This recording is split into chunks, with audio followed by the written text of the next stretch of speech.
1.5 kilo ബീഫിന് 3 സവാള, 1 പിടി കാന്താരി, 2 കഷ്ണം ഇഞ്ചി, 5-6 അല്ലി വെളുത്തുള്ളി, 2 തക്കാളി.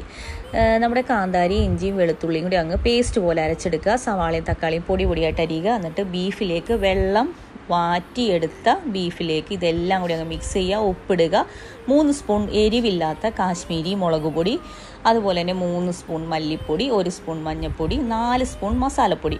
പിന്നെ അതുകൂടാതെ മസാലക്കൂട്ടിൻ്റെ എന്തെങ്കിലും അങ്ങനെ തന്നെ ഉണ്ടെങ്കിൽ, അതായത് കരയാമ്പൂ, ഈ പട്ട, അങ്ങനെ ഒരു 5-6 കഷ്ണം മേളിലിട്ടേക്കുക. എന്നിട്ട് ഒരു വിസിലടിച്ച് കുറഞ്ഞ തീയിൽ 15 മിനിറ്റ് ആകുമ്പോഴേക്കും ഈ ബീഫ് വേകും. ഒരുപാട് വെള്ളമുണ്ട് കേട്ടോ അതിൽ.